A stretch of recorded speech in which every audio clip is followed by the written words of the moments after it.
continuing off. Okay, so basically, there's just this joint account, and depending on whatever my parents say, which could be, I just remember that they have emails that I can send if you really need them. They were just really ridiculous situations, very simple things that my money could be gone for more than a month. Over $1,000, somewhere between $1,000 to $2,000. And I would have something between $20 and $40 to last me, however long it would end up being. My parents say that they put it all back into my account. What ended up really happening was some would come in for a short bit of time and then some later, and I to some degree question a lot, and figures could be gone through, but I really felt like it didn't ever fully get back into my account. I ended up counting in oh, well, my textbooks cost this much, and I had that visit to the emergency room, and that cost a lot of money. So I said, if those all count on me, which I'm trying to get independent status, which at the time I was also doing the same, you could say, okay, these numbers equal out. The last time my parents hit me was freshman year during winter break. And then my sibling, which, I guess, no, because you're an adult at that point. They slapped me across the face that time, so I was going to say, I guess that's technically legal, but as an adult, it's not. And it's just, I don't know. People can argue, but I don't feel it's right.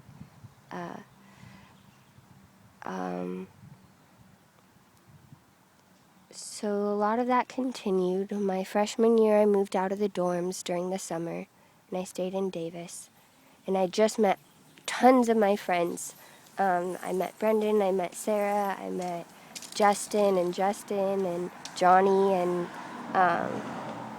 just a bunch of really loving people, and was really enjoying it up here. And then we made a rental arrangement with my parents. It was known that there was a will that I was a part of from my uncle, that my siblings and I each received 5% of.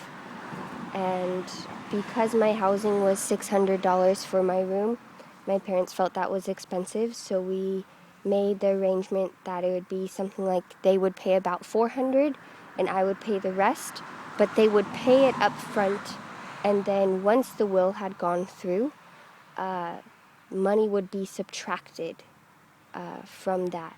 And so I think the first month I paid a certain amount, which is, I actually had that, and my parents paid the rest.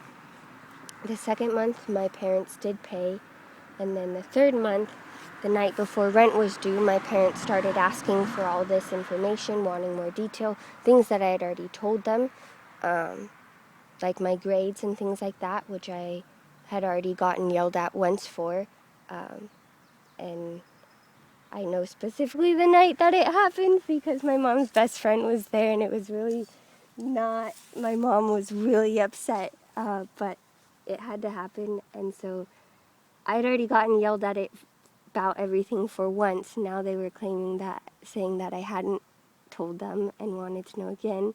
Is not going to get yelled at a second time. So I was really upset and told them that I've already told you this. And but in the end, it was the night before rent was due, and they said, we're not going to pay it. And so I talked to them the next morning, and they said, nope, we're not going to pay it. And so I had to scramble selling all my textbooks that I had, anything that I felt I could. I returned textbooks and sold other books, and I was still short, and it came down to, in the end, my friend Brendan sold some of their textbooks to make rent.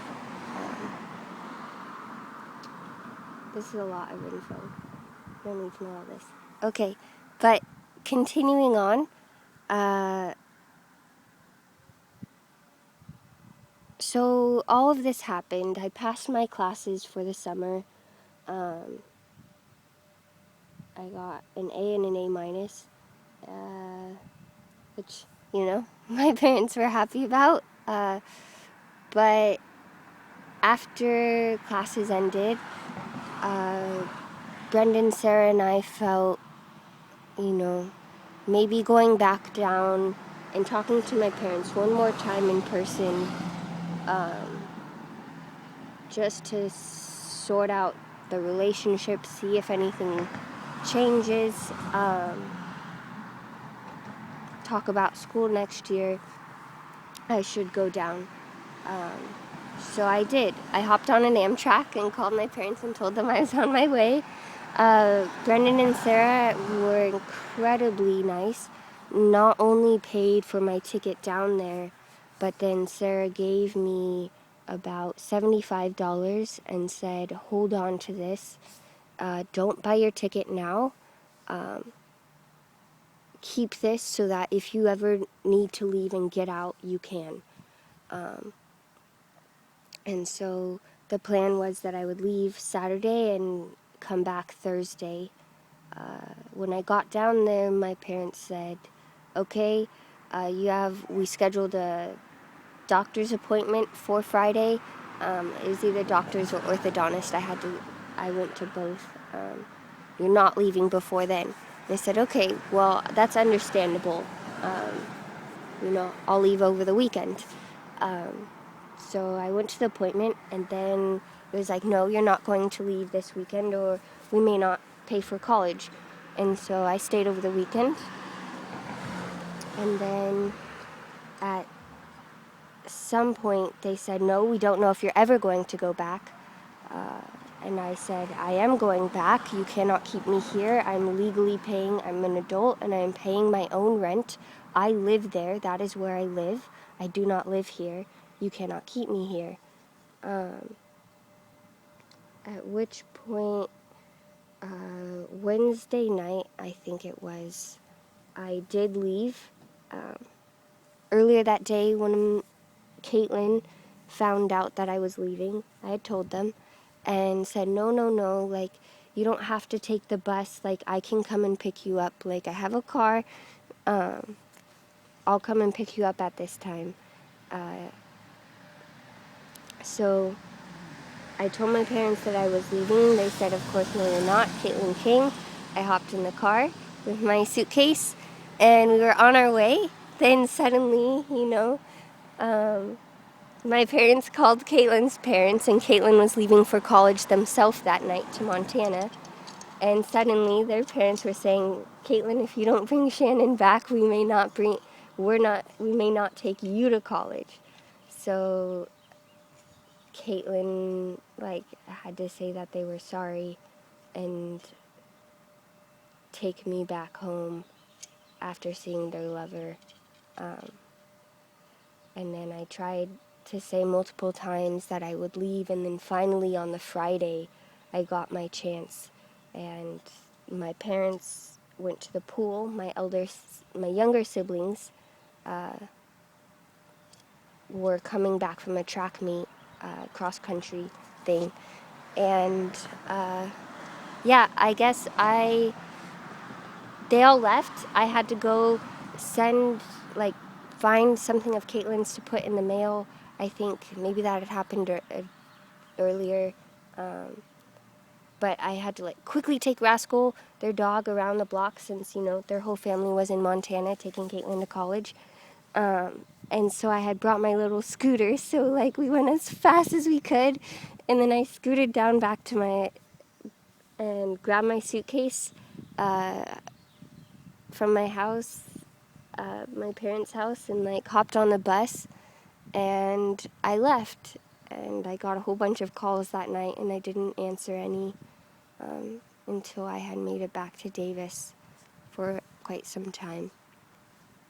And I left a note saying my parents could call and talk to me anytime, and that they could support me or not, and that I was fine answering questions.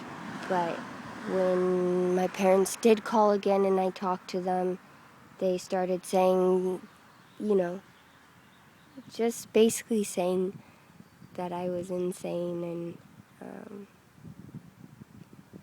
it was just something that ended up being the last time I talked to them.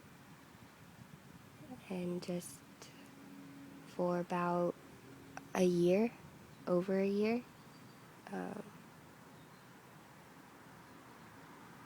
Yeah, and so I split, and I had a job as a resident advisor. I scrambled to get money to just start fall quarter. I did a deferred payment plan, and even though I wasn't considered financially independent, my parents, I had been approved for a joint loan with my parents for something like $25,000, which applying for financial independence status, I did not take.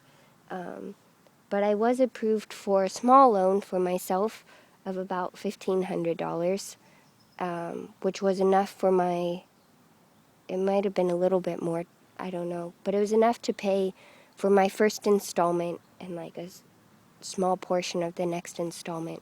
And that got me in and allowed me to keep my job as an RA. So as an RA, I loved my community. I didn't have a working computer. The battery was broken and dead. I didn't even know for a while that that was the issue. I was concerned that I was going to have to pay for a whole new computer. So I didn't have a computer. I didn't have many resources. I was dead broke and not getting paid. And it was just way too many hours for the amount that I was getting. And on top of my community that I loved, I also had the Mystic. And I got really sick for a while, and I guess I left.